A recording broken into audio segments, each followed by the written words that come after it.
This is the Wheel of Time Spoilers podcast. Your hosts are Seth Jacobson and Patrick Hyler. Hi, I'm Seth. And I'm Patrick. And we're here tonight to talk about Chapter 53, Fading Words, and our symbol is the Flame of Tarvalin. For Moiraine, I assume. Yeah, I would assume. Because this ends just as Moiraine, leaps in front of Rand.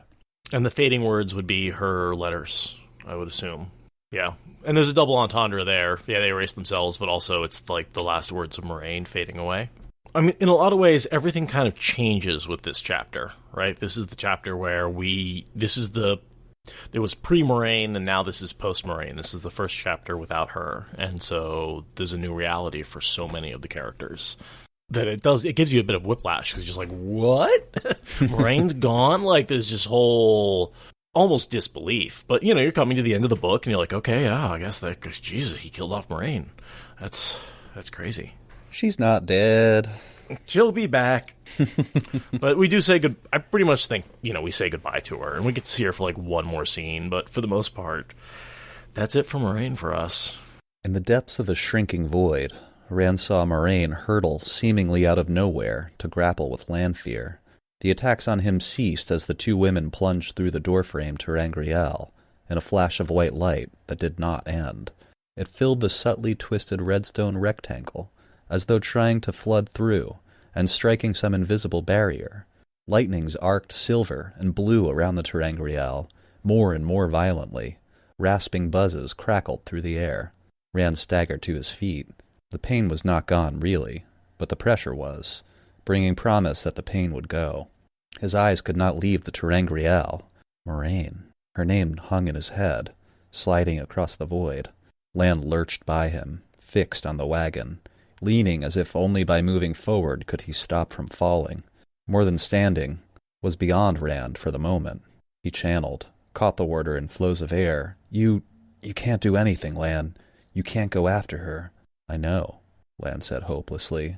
Held in mid-step, he did not struggle, only stared at the Terangriel that had swallowed Moiraine. The light sent me peace. I know. The wagon itself had caught fire now. Rand tried to suppress the flames, but as soon as he drew the heat from one blaze, the lightnings ignited another. The doorframe itself was beginning to smoke, though it was stone. A white, acrid smoke that gathered thickly under the gray dome. Even a whiff burned Rand's nostrils and made him cough. His skin prickled and stung where the smoke brushed. Hastily, he untied the weave of the dome, dispelled it rather than wait for it to dissipate, and wove around the wagon a tall chimney of air that gleamed like glass to carry the fumes high and away. Only then did he release Lan. He would not have put it past the man to follow Moiraine anyway, if he could have reached the wagon. It was all in flames now, the redstone doorway as well, melting, as if it were wax, but for a warder, that might not matter. She is gone. I cannot feel her presence. The words sounded ripped out of Lan's chest. He turned and began walking down the line of wagons, without a backward glance. Following the warder with his eyes, Rand saw Avienda on her knees, holding Egwene. Releasing Saidin, he began to run down the quay. Physical pain that had been distant crashed home, but he ran, however awkwardly. Asmodean was there too, looking around as if he expected Lanfear to leap out from behind a wagon or a toppled grain cart. And Matt, squatting with his spear propped across his shoulder, fanning Egwene with his hat, Rand skidded to a halt. Is she... I don't know, said Matt miserably. She still breathes. Avienda sounded uncertain how long that would continue, but Egwene's eyes fluttered open as Amis and Bear pushed roughly past Rand, with Melaine and Soralea. The wise ones knelt clustered around the younger woman, murmuring to themselves and each other as they examined Egwene. I feel... Egwene began weakly, and stopped to swallow. Her face was bloodless pale. I hurt. A tear leaked from one eye. Of course you do, Soralea said briskly. That is what happens when you let yourself be caught in a man's schemes. She cannot go with you, Rand al'Thor. Melaine's sun-haired beauty was openly angry, but she was not looking at him. It could have been anger at him, or anger at what had happened. I will be right as Wellwater, with a little rest, Egwene whispered. Bear dampened a cloth from a waterskin and laid it across Egwene's forehead. "You will be right with a great deal of rest. I fear you will not be meeting Nynaeve and Elaine tonight. You will not go near Tel'aran'rhiod for some days, until you are stronger again. Do not give me that stubborn look, girl. We will watch your dreams to make sure, if need be. And give your care to Sorelea if you so much as think of disobeying. You will not disobey me more than once, Aes Sedai." "Aes Sedai or not," Sorelea said, but with a touch of sympathy at odds with her leathery-faced grimness. Frustration was plain in Egwene's face. "I, at least, am well enough to do what must be done," Aviendha said. In truth, she looked not much less haggard than Egwene, but she managed a defiant stare at Rand, plainly expecting argument. Her defiance faded somewhat when she realized the 4 wise ones were looking at her. "I am," she muttered. "Of course," Rand said hollowly. "I am," she insisted, to him. She carefully avoided meeting the wise one's gaze. "Lanfear had me a moment less than she did Egwene. That was enough to make the difference between us. I have tow to you, Rand al'Thor. I do not think we would have survived many moments more. She was very strong." Her eyes darted down to the burning wagon. Fierce flames had already reduced it to a shapeless charred pile inside the glassy chimney. The redstone ter'angreal was no longer visible at all. "I did not see all that happened," Aviendha said. "They are—" Rand cleared his throat. "They are both gone. Lanfear is dead, and so is Moiraine." Egwene began to cry, sobs shaking her in Aviendha's clasp. Aviendha put her head down on the other woman's shoulder as if she, too, might weep. "You are a fool, Rand al'Thor," Amis said, standing. That surprisingly youthful face beneath her headscarf and white hair was stone hard. "About this and many other things, you are a fool." He turned away from the accusation in her eyes. Moiraine was dead. Dead because he could not bring himself to kill one of the Forsaken. He did not know whether he wanted to cry or laugh wildly. If he did either, he did not think he would be able to stop. I had to extend the end to there because it's just so good. I've got so many things to say about that read. I just had a question about the very last paragraph. Well, we go ahead and we'll work backwards then. Well, the question that I wanted to ask was, does Amis know that Rand hesitated and didn't kill Lanfear? No. Was that what she means when she says you're a fool? Because that's what Rand thinks she means. But that's what Rand thinks she means. I don't think she could possibly know that. Because what he says right there is Lanfear is dead and so is Moiraine. And Amis is basically saying you're a fool about this and many other things. But what I think is that Amis has some knowledge from the dreams and or from what Moiraine told her that Moiraine has not died. And that she is certainly possible that Moiraine will return to the world of the living, either through the fact that she knows she's going to marry Tom, or through Min's visions, or through something in the doorframe. We'll talk about it a little bit in the letter, but certainly I think Amis knows Moraine's not dead. So when Rand says, Moraine's dead, Amis is like, you're a fool, Rand. She's not. But right. She can't say that to him. Right, she can't explain, but wise ones also have a lot of experience with this kind of magic. Is that the right word?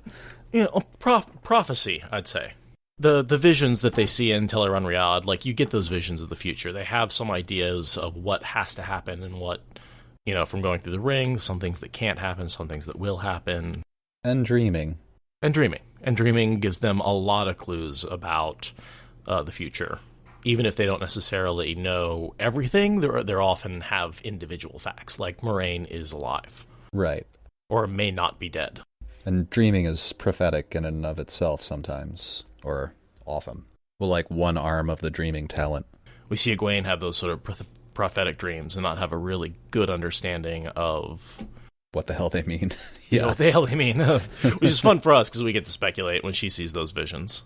So, going backwards, the quote, "I fear I will not be meeting Nynaeve and Elaine tonight. You will not go near Tel'aran'rhiod for some days until you are stronger again." So this is the wise ones telling Egwene she should not be going back to the dreams. And they hold her to that until the time when she is summoned back to Saladar.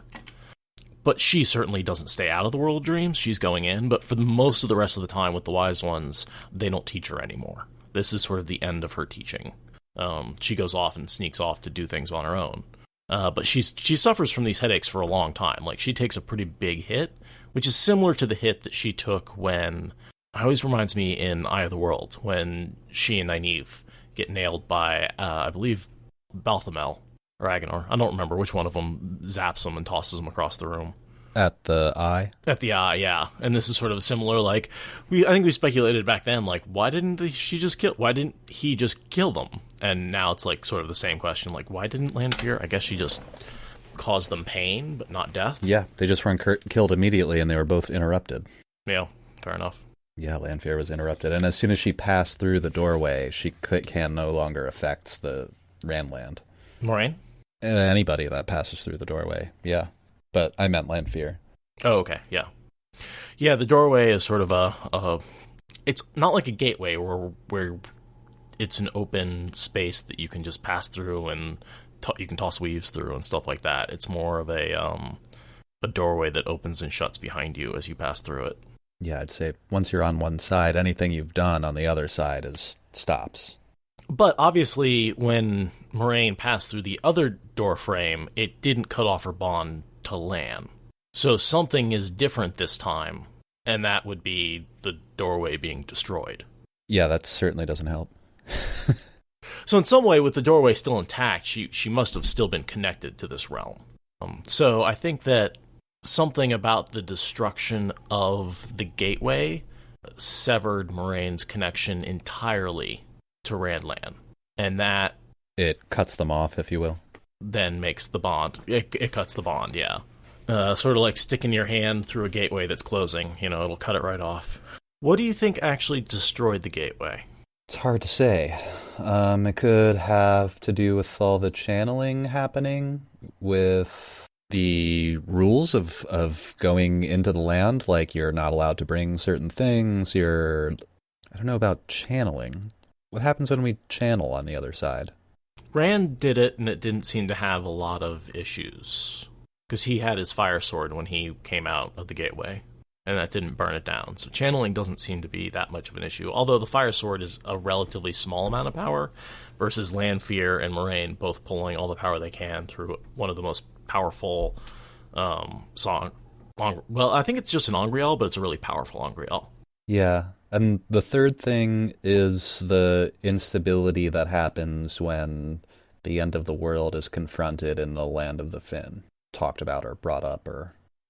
Sure. Like when they talk about the Dio, the Dark One, and... Yeah. Any question touching the Shadow, anything like that? But, Lanfear and Moiraine falling through the gateway, it makes me wonder if that's kind of like Mat and Rand being there at the same time. Like the whole world started to shake.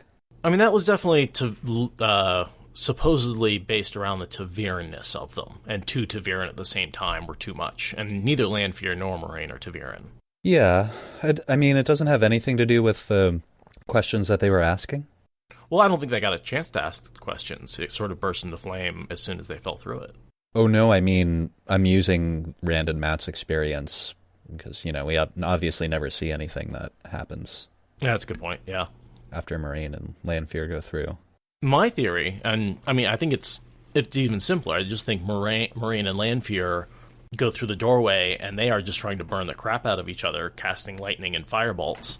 And they just basically burn the gateway on the other side, and when it burns on the other side, it burns on this side too. It's just literally just caught in the crossfire. Any of those three things. So, Kangaskhan Khan, that is a question that I get a lot. Didn't Moiraine get the powerful Angreal from the Finns by getting granted a wish? Yes, but her wish was basically, I want it from Lanfear, right? So Lanfear had it, and Moiraine says, one of my wishes is that you give it to me. So the Finn didn't come up with it. It went through the gateway with them, but she wished for the bracelet instead of for a way out, because she knew from the visions that any asking for a way out would fail, that it wouldn't succeed, so she knew not to even try. And yes, Kelsey, that's another question I get a lot, that people ask if Moiraine cut the border bond off because it can be dissolved to save the pain. I don't think so, however, because we see Alana release the bond on Rand, and there's no pain. Whereas here with Lan, we definitely see the pain of someone's death. So those two are very different reactions. So I don't think that Moiraine willingly let it go. She got it severed when she went through the gateway and then set it up so that when it was severed, the bond would automatically snap to... Yeah, so Lan's bond... Miriel, thank you. Once Lan's bond is cut, we see she is gone. I cannot feel her presence. And he said, basically, she did something to me. Oh, where is it? Oh, it's in my next read. Okay, yeah. Basically, she has to go. He has to go. So the reason I think that Moiraine and Lanfear's battle is that cracking lightning that's coming through the portal, I think that's just them like casting lightning as they go through it. That could very well be it. This is one of those things that we can't really know. No, because we don't see it from their side of the battle. Also, Kangas is confirming that in the words of Sanderson, the bond between Moiraine and Lan was cut by the severing of the doorway.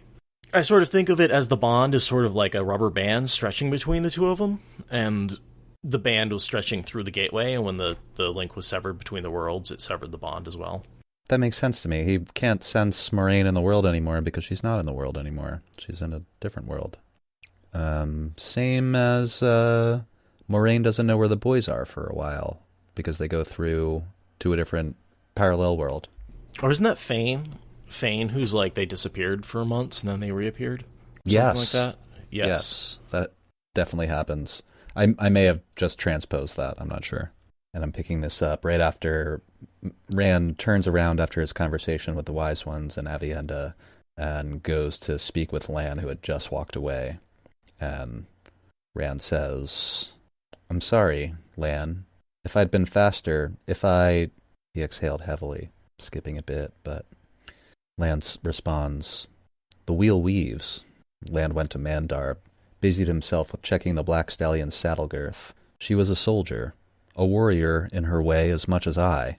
This could have happened 200 times these past 20 years. She knew it, and so did I. It was a good day to die. His voice was as hard as it had ever been, but those cold blue eyes were red-rimmed. Still, I am sorry I should have... The man would not be comforted by should-haves, and they dug at Rand's soul. I hope you can still be my friend, Lan. I value your counsel and your sword training, and I'll need both in the days to come. I am your friend, Rand, but I cannot stay. Lan swung up into his saddle. Moiraine did something to me that has not been done in hundreds of years. Not since the time when Aes Sedai were still sometimes bonded... Sorry, I'm going to start that over. Not since the time when Aes Sedai still sometimes bonded a warder, whether he wanted it or not. She altered my bond, so it passed to another, when she died. Now I must find that other, become one of her warders. I am one, already. I can feel her faintly, somewhere far to the west, and she can feel me. I must go, Rand. It is part of what Moiraine did.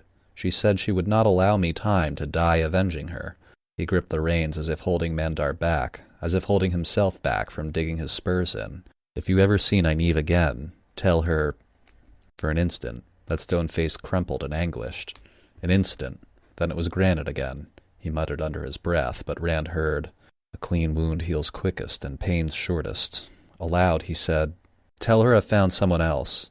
Green sisters are sometimes as close to their warders as other women are to their husbands, in every way. Tell her I've gone to be a Green sister's lover, as well as her sword. These things happen. It has been a long time since I've seen her. I will tell her whatever you say, Lan, but I don't know that she'll believe me. Lan bent from the saddle to catch Rand's shoulder in a hard grip. Rand remembered calling the man a half-tame wolf, but those eyes made a wolf seem a lapdog. We are alike in many ways, you and I. There is a darkness in us. Darkness, pain, death. They radiate from us. If ever you love a woman, Rand, leave her, and let her find another. It will be the best gift you can give her. Straightening, he raised one hand. Peace favor your sword. Taishar, Manetheren. The ancient salute. True blood of Manetheren. Rand lifted his hand. Taishar, Malkier. Meg says, quit projecting, dummy. Yep, some of that. I mean, one of the more intelligent things Rand ever does is never repeat that to Nynaeve. I mean, when is the next time he even sees her? It's quite a while, isn't it? Yeah, oh, he goes and I think he recruits her to... I think it's after Lan shows back up. I think she sees Lan before she sees him, to be perfectly honest. Yeah, I think that's right.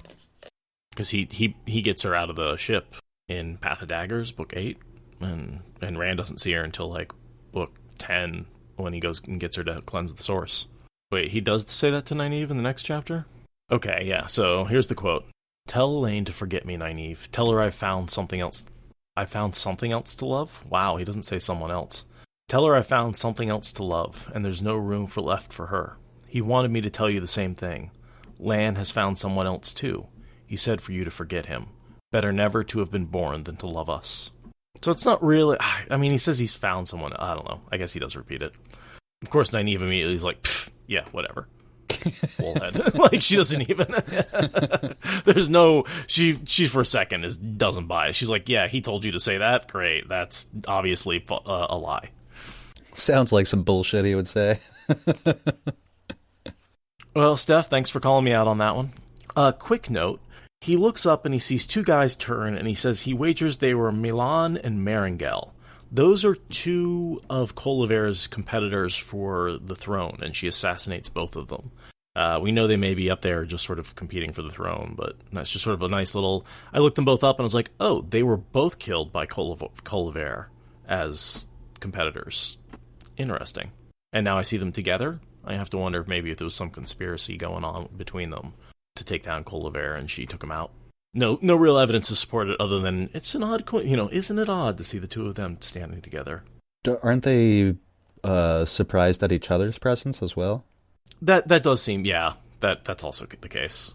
So they were doing the same thing at the same time and just ran into each other. So maybe less conspiracy, more just like these two idiots are trying to overthrow him. I don't really understand why they're up there. Oh, just looking down. They're just observing the same stuff that the square is filling back up and people are on rooftops looking down at what happened, and these two guys are on top of was it like the city walls? Yeah, just the city wall looking down. I was looking for some significance as to why he thought it was those two guys. Like, it was just it seemed just an odd thing for Jordan to throw in there. Just be like, hey, check these two guys out. They're right here. And then just moving on. Like, all right. So anyway, I'm just going to keep an eye out and see if we can find out when they're assassinated or something like that. Some more of the scheming. Mm-hmm. I mean, we're in Kyrian, so everybody's scheming. Rand walks away at this point. Lan leaves. And he's sitting alone, and he pulls out the letter that Moiraine gave to him. I did kind of want to note that he's, like, sitting there growling at himself, thinking, like, he must be half crazed already if he can't mourn, essentially. I don't know, I didn't highlight it. But he's like, why aren't you mourning? Why aren't you sad? And the only thing that pops into my head when I read that is, I mean, if I were in that situation, I would be shocked if I had those emotions immediately. That, like, never, ever happens to me. I feel after. I feel later. You have to accept that it happens. Like, when a shocking event happens, yeah, it's I don't have emotions in the moment. Agreed. Yeah, no, you have to, like, process. Meg said shock, and yeah, that's the point that I'm making, essentially. No, it's totally normal. And immediately he's going into planning mode. He's in, okay, now that this has happened, I have to do X, Y, and Z, and it's only when he's going to have a minute to himself is he going to process it. But he kind of doesn't really stop long enough, because he just immediately goes and attacks Ravine. So there's not really a chance for him to process before that happens.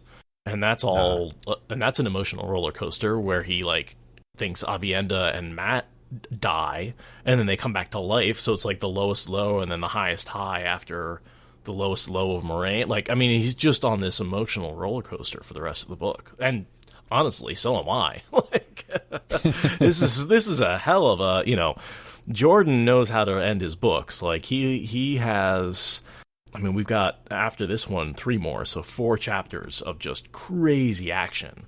Yeah. And, before I read this, I kind of wanted to bring up, as I was reading this, and just right now, the thought popped into my head again that Lanfear's plan here, and we talked about this while we were talking about the last chapter, but essentially Lanfear's plan was to gather an additional 3 of the Chosen, so 4 all day, And they were Sorry. and they were 4 all day is a very kitchen thing to say. A very yeah. 3 others, so including her, that's 4. That's all day. It just means including, essentially, the final calculation. Pick at Rand, essentially, get him to attack Samael and Ilion where they would have a trap waiting for him. That probably would have worked. It probably would have worked great. Now, Rand was already thinking about attacking Ravine first. Great, that would have thrown a wrench in their plans, but it probably still could have worked because everybody can travel in this situation. But now that Lanfear ruined it by showing up herself to confront Rand for possibly sleeping with someone, maybe, and ends up getting herself killed ultimately, that's the reason none of this plan can possibly work. So you know what I think Lanfear's overarching plan was, though? She was going to get Rand to attack, set up this trio of these 4 people in a circle to take him out, and then she was going to betray them. And Rand was going to be way more trained than they expected because Asmodean's been training him up. So all of a sudden, they're facing a highly competent Rand and a Lanfear behind them. And then she can just be like, oh, he just took out all of these Forsaken, and go to the Dark One and be like, I don't know how that happened. I think Lanfear's plan was to take out her competition. It could be, and then walk off with her prize. Yeah. Exactly. And then she was coming back and just being like, so what's Rand been up to? And then the fact that he was sleeping with Aviendha just set all of her, she just lost all rational thought and went totally, I just can't help but think it was Rand's relationship with Aviendha that ruined all of the Chosen's plans. Totally. And of course, Moiraine. I mean, yes. Let's be honest. Not a major factor. Moiraine did plan that out. Lanfear showed up was to confront Rand and flay Aviendha alive, apparently. Right, because otherwise, I think she would have just hung out with Herod Kadir and asked him questions and then fucked off and gone back to doing what she was doing. Yeah, I think although it isn't written in the last chapter, that must be, Kadir must say, oh, and he's sleeping with this Aiel wench named Aviendha, because that's what Kadir says. Oh, totally. And we see him have that thought. He sees Aviendha and Rand, and looking at Rand, he's like, those two are banging. Yeah. Okay, yeah, they just sleep in the same tent every night, and they're friends, right? I mean, I would think that too. Okay, guys, you don't have to tell us, but it's obvious. Well, and it's also the way she looks at him. He does. There is a different look you give somebody. He calls it a possessive look, but just and we see it in the way she checks him out. She's like, "What? I can look. Elaine doesn't own you. I can look. You're Elaine's. You belong to Elaine, and I am allowed to look." Or something. She says almost that exactly at some point. It's you are Elaine's, but she can't forbid me from looking. Yeah, something like that. And he pulls out Moraine's letters. These words will fade within moments after this leaves your hands. A warning, attuned to you, so be careful of it. That you are reading this means that events have fallen out at the docks as I had hoped. He stopped, staring, then read on quickly. Since the first day I reached Ruidian, I have known. It need not trouble you how. Some secrets belong to others, and I will not betray them. That a day would come in Cairhien when news would arrive of Morghese. I did not know what that would be. If what we heard is true, the light have mercy on her soul. She was willful and stubborn, with the temper of a lioness at times, but for all that, a true, good, and gracious queen. But each time that news led to the docks on the following day, there were 3 branches from the docks. But if you are reading this, I am gone, and so is Lanfear. And this is where a lot of our speculation on what Moiraine knew for this entire book comes from, because since I reached Ruidian, I have known. That's sort of the key line that tells us that she had these visions when she went through the 3 rings, not in her accepted test, not from Min. Right. And then, of course, the 3 branches that we'll talk about here. Rand's hands tightened on the pages. She had known, and still she brought him here. Hurriedly, he smoothed out the crumpled paper. The other 2 paths were much worse. Down one, Lanfear killed you. Down the other, she carried you away. And when next we saw you, you called yourself Luz Therin Telamon, and were her devoted lover. I hope that Egwene and Aviendha have survived unharmed. You see, I do not know what happens in the world after. except perhaps for one small thing which does not concern you. I could not tell you, for the same reason I could not tell Lan. Even given the choices, I could not be sure which you would pick. Men of the two rivers, it seems, retain much of the storied Manetheren in them, traits shared with men of the borderlands. It is said that a borderlander will take a dagger's wound to avoid harm to a woman and count it fair trade.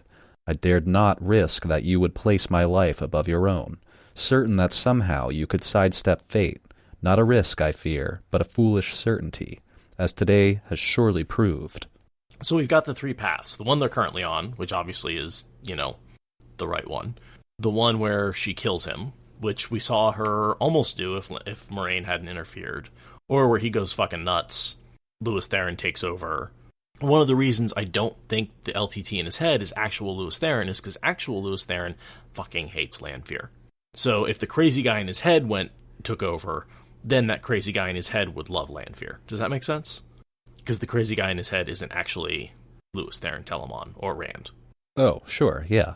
And then I do not know what happens to the world after, except for perhaps one small thing which does not concern you. I have to assume that's her marriage to Tom, that she knows she's going to marry him.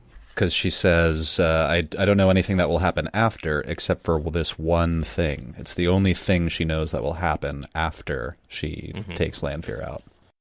And I don't think she's talking about her possible rescue, because I think that's just too uncertain for her, because it's like, I don't even know if that's going to happen. But she knows she's going to see Tom again, it's interesting that she has so much certainty about seeing Tom again, but so much uncertainty about being rescued. Well, she doesn't know that. She only knows that she'll take Lanfear out through the doorway, then nothing. She seems to have a little bit of information, like, if you're going to save me, this is how it has to happen. She has a little bit of that, and she knows that she'll marry Tom. But she doesn't know that she'll be saved, if, when, how. She does know by who. I wonder if when she says, I'll see you again, it's like, yes, Tom is definitely going to try and rescue her and get to her, but it's not, that doesn't guarantee that they're going to get out alive. Yeah. She's like, I will see you again. We're either going to die together in an attempt to save me, somehow. Or we're going to get married. Yeah. So, I don't know. It appears that she has two different prophecies, both the marriage of Tom and the visions in Ruidian. Right. So, both have to be true, then I would do what she's doing. I'd pull an Elaine there and be like, well, if both have to be true, then I can't die when I fall through this thing.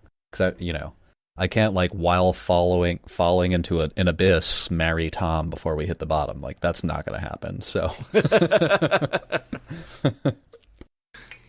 I mean, and in some ways, you're right, she may be using the marriage to Tom, just be like, well, I'm not going to marry him until I get through this, because then I know I'll survive. Yeah. Min cannot be wrong.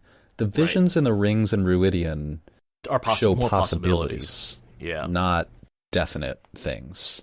Although, in many circumstances, and we see this happen with others, Moiraine sees three options. I feel like there's also things that, no matter how many times you live, it happens every fucking time.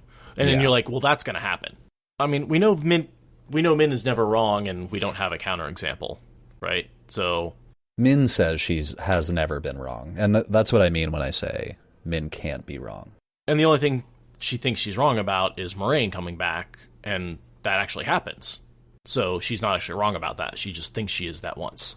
She was wrong about being wrong, basically. Yeah, Graendale there has a good point, too. Min says that when she knows what a vision means, she's never been wrong after that. But, of course, she can't interpret the visions that she doesn't know what they mean, so she doesn't know if she's been correct in those cases. All right. In any case, I'll read the rest of this letter. Last section. A few final points.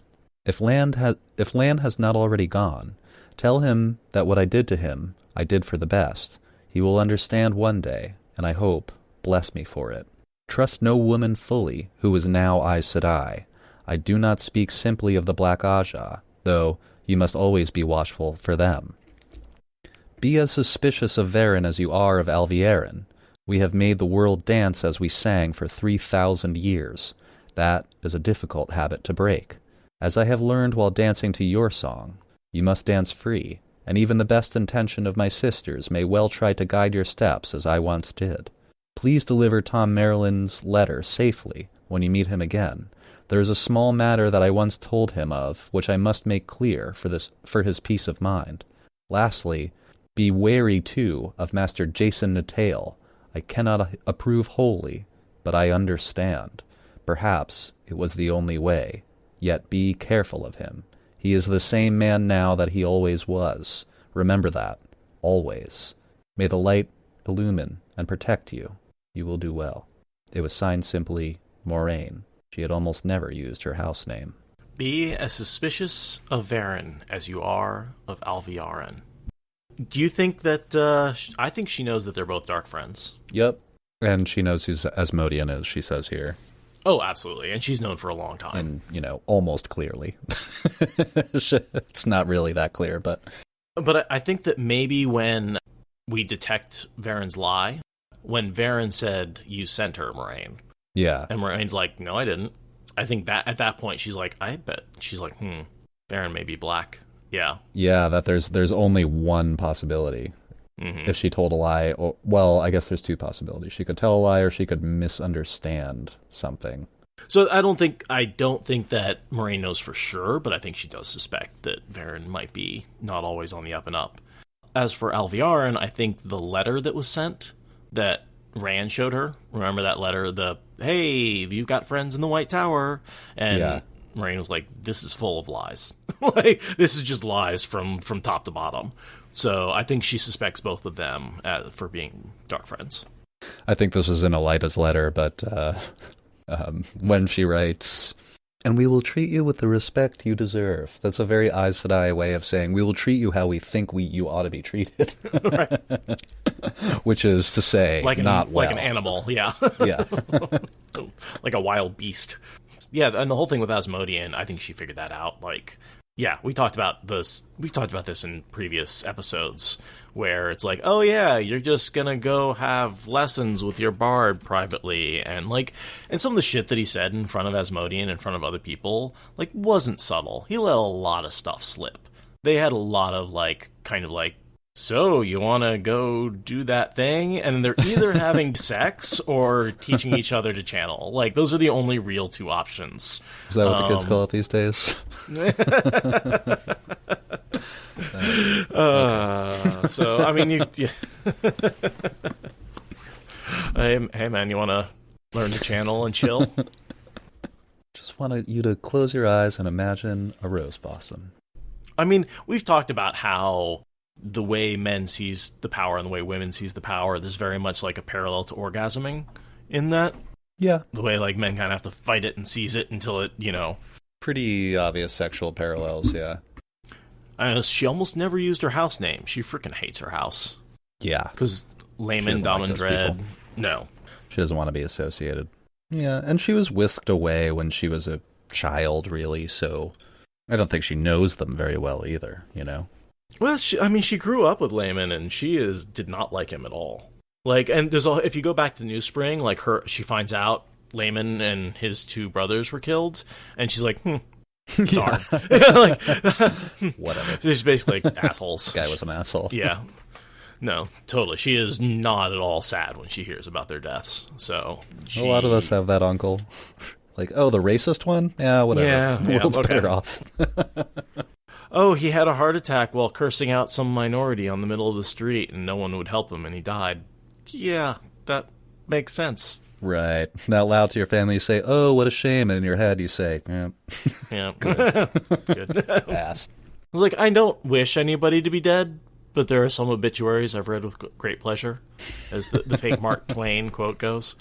What do you think about the "you will do well"? And he says that they cut like a cold razor. Why are those words cutting him so well? So deep, I mean. I think this is in Rand's head, because I think Rand blames himself, and because the last words of Moraine's letter was, you will do well, Rand's like, yeah, well, I didn't, did I? You're dead. Fair. He thinks, Yeah, her death is rough. Her disappearance is, rough on him. Everyone. Yeah. And I think it really begins his isolation and downfall, right? I mean, after this point, he sends away everybody close to him. He is completely isolated after Moraine's death. Asmodean disappears. He doesn't have his, good buddy to chill and hang out with, even though, he's kind of evil. At least he was around and understands. Moiraine's gone. Lan, the guy who was training with, is gone. Egwene is summoned back to the White Tower. She's gone. And Matt goes off to fetch Elaine. He loses everybody at the end of this book. I mean, Matt's always avoiding him, but, they do hang out sometimes. The next book, Book 6, Lord of Chaos, it's the Empire Strikes Back. It is the bad guys winning. It is Rand's isolation. It is his descent. And it is essentially capped off by, I think, basically he goes insane in the box. Completely and utterly insane. And he manages to wall it off. But I think at that point he's just nuts. Fires of Heaven and Lord of Chaos are probably, if I could pick that section of the books, those two books, I'd love them together. A whole kind of up and down. I miss Perrin so much. Like, I miss just that calmness that I get when I get to read. It's like, for him, it's the... Yeah. For me, it's the in-breath between the action for him. Some people see it as slow, but for me, I see it as sort of the balance. And this book has just been so much has happened in such a straight line that, like, I feel like I get to the end of this book and I'm just like, avalanche of stuff. Hold on. Let me take a breath. Like, hold on. Moiraine died, and now we're fighting Ravine, and Matt's dead, and now Matt's alive. Holy crap! Wait. That's sort of how I feel this entire end of this book. Let me go hang out with Perrin for a minute on his journey. He's on his honeymoon right now, guys. He's like journeying from the Two Rivers to Caemlyn. He's hanging out with Fael, having a great time with a bunch of Two Rivers folks. But he knows that Rand is going to need him, and he's being pulled right now. But he's just having a great time. Well, I hope before he has to leave and crazy stuff starts happening that Perrin and Fael at least get to spend a little time locked in their palace with a bunch of Two Rivers brandy and a leg of mutton or something. Sounds like a very nice honeymoon. Sounds like it's going to make her as horny as Saldean farm girls. Tell you what. I'd like to meet some of those farm girls based on the description. They seem very forward. Saldean ones in particular? Yes. So, Rand has read the letter, and he's just kind of sitting on the ground, weeping. I didn't know how to cut any of this out. I didn't know how to, I wanted to read all of it. Why do you weep here alone, Rand al'Thor? I have heard that sometimes wetlanders think it is a shame to be seen weeping. He glared at Sulin, standing in the doorway. She was fully accoutered, I think is the right way to pronounce that. Like accoutrement? Accoutred? Accoutred? That seems not right to me, but I don't know how to correct it. I think it's accoutered. That's a silly word, once I say it out loud. I'm going to look really quick, but accouter. Yeah. That's how you say that. Accouter matata. What does it mean? It means, like, accoutrement means, like, with all the things that come with it, essentially is what accoutrements are. So it means, like, it can mean decorations. It's often used in cooking. So, like, you get, like, your sausage and your potato and accoutrements, which are, like, fried shallots on top and house pickles, and that's what accoutrements are. So she's, like, fully decked out in warrior garb. All the extra stuff, that cased bow on her back, quiver at her belt, round-hide buckler, and 3 spears in hand. There was a dampness on his cheeks. He scrubbed it away. It's hot in here. Makes me sweat like a... What do you want? I thought you had all decided to abandon me and go back to the Threefold Land. It is not we who have abandoned you, Rand al'Thor, shutting the door behind her. She sat on the floor and laid her buckler and a pair of the spears down. You have abandoned us. In one motion, she put a foot against the last spear between her hands, heaved, and snapped it in 2. What are you doing? She tossed aside the pieces and picked up another spear. I said, what are you doing? The white-haired maiden's face might have even given Lan pause, but Rand bent and seized the spear between her hands. Her soft-booted foot came to rest against his knuckles, not lightly. Will you put us in skirts and make us marry and tend hearth? Or are we to lie beside your fire and lick your hand when you give us a scrap of meat? Her muscles tensed, and the spear broke, scoring his palm with splinters. He snatched his freed hand back with a curse, shaking off droplets of blood. I don't mean any such thing. I thought you understood. She took up the last spear, set her foot, and he channeled, weaving air to hold her as she was. She only stared at him wordlessly. Burn me, you said nothing. So I kept the maidens out of the battle with Couladin. Not everyone fought that day, and you never said a word. Sulin's eyes widened in incredulity. You kept us from the dance of spears? We kept you from the dance. You were like a girl newlywed to the spear, ready to rush out and kill Couladin, with never a thought for the spear you might take from behind. You are the Karakarn. You have no right to risk yourself needlessly. Her voice flattened. Now you go to fight the Forsaken. The secret is well kept, but I have heard enough from those who lead the other societies. And you want to keep me out of this fight as well, he said quietly. Do not be a fool, Rand al'Thor. Any could have danced the spears with Couladin. For you to risk it was the thinking of a child. None among us can face the Shadow-Souled, save you. Then why? He stopped. He already knew the answer. After that blood-soaked day against Couladin, he had convinced himself they would not mind. He had wanted to believe that they would not. Those who go with you have been chosen. The words came like hurled stones. Men from every society. Men. There are no maidens, Rand al'Thor. Fardar Ismai carries your honor, and you take ours away. He drew a deep breath, fumbling for words. I do not like to see a woman die. I hate it, Sulin. It curdles me up inside. I could not kill a woman if my life hung on it. The pages of Moiraine's letter rustled in his hand. Dead because he could not kill Lanfear. Not always just his own life. Sulin, I would rather go against Ravine alone than see one of you die. A foolish thing. Everyone needs to watch her back. So it is Ravine. Even Royden of the Thunderwalkers and Turl of the Stone Dogs held that back. She glanced at her upraised foot, held against the spear by the same flows that snared her arms. Release me, and we will talk. This is sort of the first of two scenes that he needs the Aiel to sort of... The second one is when he goes off on a half-cocked mission. I forget who he goes. I think he goes after... And then they beat the crap out of him because he goes without them, and they're like, "What the hell? You cannot risk your life without us. This is we cannot say we are here to protect you and then go places without us." And so they beat him like a disobedient brother. And Min's there, and she freaks the hell out, and she's like, "Stop!" And yeah, that's a rough scene. And this is similar. This is sort of the... Oh, okay, that's right. It's where he goes and gets the second wound, where he goes and confronts the rebels. He sneaks away with Min, and that's where he meets Fane, and Codswain is there. And that's where he meets her. So that's where he sneaks off to. And then, of course, he comes back nearly dead. So they're pissed as hell, because he's basically had... I mean, he should have died, basically, after Fane slashed him. I think he'd slashed him anywhere except on the Dark One's wound. I'm nodding. After a moment's hesitation, he unraveled the weave. He was tense to seize her again if need be, but she only crossed her legs and sat, bouncing the spear on her palm. Sometimes I forget that you were raised out of our blood, Rand al'Thor. Listen to me.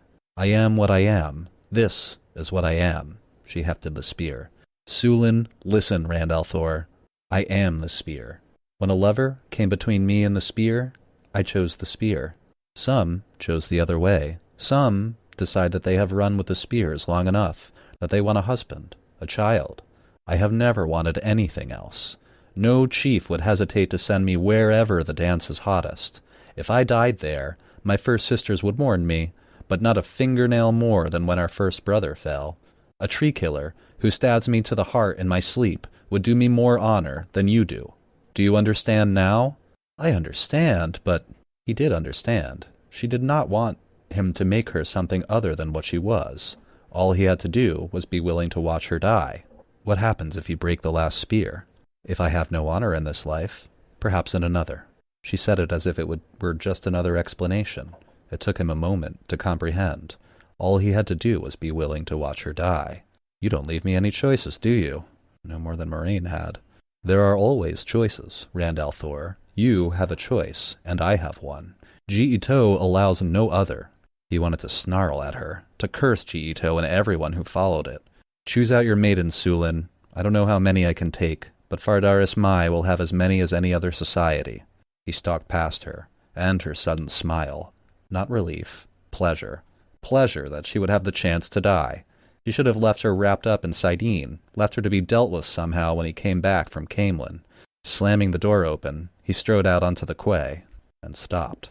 Anyla headed a line of maidens, each with 3 spears in her hands, a line leading back from the dockmaster's door, vanishing, into the nearest of the gates to the city.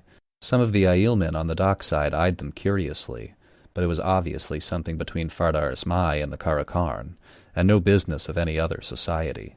Amis and 3 or 4 other wise ones, who had once been maidens, were watching more closely.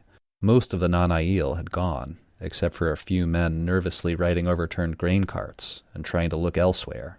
Anyla stepped toward Rand, then halted, and smiled as Sulin came out. Not relief, pleasure. Smiles of pleasure, running back down that long line of maidens. Smiles on those wise ones, too, and a sharp nod for him from Amis, as if he had put an end to some idiotic behavior. I thought maybe they were going to go in one at a time and kiss you out of your miseries, Matt said. Rand frowned at him, standing there leaning on his spear and grinning, wide-brimmed hat tipped back on his head. How can he be so cheerful? The smell of seared flesh still hung in the air, and the moans of burned men and women being cared for by wise ones. Because I'm alive, Matt snarled. What do you want me to do? Cry? He shrugged uncomfortably. Amis says Egwene really will be all right in a few days. He did look around then, but as though he did not want to see what he saw. Burn me. If we're going to do this thing, let's do it. Dovi andi se tovia Sagan. Doing my best. The most famous of all the old tongue sayings. It is time to roll the dice. I'm gonna try to do that a little more smoothly. I have no idea if I'm getting it right. Dovi andi se tovia Sagan. What? I said it's time to roll the dice. Did Sulin stop up your ears? Time to roll the dice, Rand agreed. Oh, Matt's spouting the old tongue without even realizing it. The flames had died inside the glassy chimney of air, but the white smoke still rose as the flames yet consumed the ter'angreal. Moiraine. You should have... Done was done. The maidens were crowding down around Sulin, as many as would fit onto the quay. Done was done, and he had to live with it. Death would be a release from what he had to live with.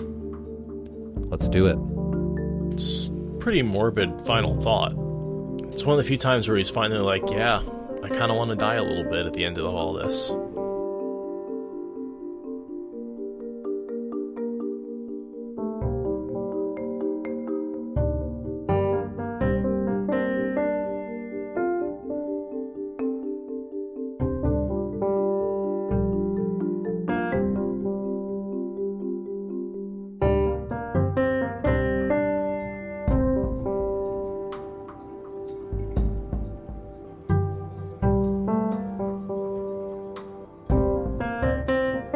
In the same way I joke about how I like to work in restaurants and I envy no one who has to own one, I also think, as much as I do armchair philosophizing and politics and whatever, and I consume tons and tons, I would never want to actually rule a nation. Oh my God. The thing is, you will never do anything right. You can't please everyone. That's impossible. So no matter what you do, someone's going to turn it around and be like, yeah, well, you were prepared for this, but what about that? It's like, well, the thing is, guys, world leaders, they're people. That's why everything's so messed up. They're probably not much smarter than you or I. And they're people who want to run things. That's a big, that's a problem. Right? If you gave me all the money in the world, I'd probably buy a nice plot of land somewhere out in the Cascades like I like to talk about and garden and read books and do my podcast. That's what I would do. It's like, you see, Rand here doesn't learn his lesson, right? Like, he... Be left alone forever. He's forced to do what she wants, or else she's going to kill herself. But that doesn't mean he understands. She gets the action out of him that she wants, but she doesn't get the understanding that she wants. And that leads to more problems. Yeah. I don't think Rand does really understand what's happening there either. He thinks that Sulin's upset because he didn't include the maidens on this trip, or the last one, basically. It's like, that's just the surface level issue that, he's treating the symptom, not the cause. God damn it, Rand. First of all, it's pretty wicked cool to go around with a bunch of badass female bodyguards all the time. It does something to the room. We've got to face that. Secondly, I just don't understand why he can't realize, you don't have eyes behind your head. You need people near you all the time, and these people want to do it. You need a warder. Or 50. Yeah. Which is, if you gave Sulin her way, that would probably be... At all times, you'd be surrounded by 50 maidens, totally. Which, right thing to do, because at all times, a bunch of Dragcar could drop from the sky, Right. No, nothing's going to stop a couple of Murdrall Forsaken from opening a gateway, and sending through a bunch of Dark Friends to attack you. So, let the old general lady be an old general lady. She knows what she's doing. You don't, Shepard. God, and when you see how much she cares for him when she gets kidnapped in Dumai's Wells, and she realizes he's missing. Ugh, that's an emotional scene. She flips out and she's like, "They've taken him." Sulin calls Rand her first brother, and that say that with a bit drama a few more times, and I might have some tears. Yeah, depends on when you catch me and when I'm reading it, but some days. Thank you for listening to the Wheel of Time Spoilers podcast. Rate us in the Apple Podcast app or support us on Patreon. Is that good enough?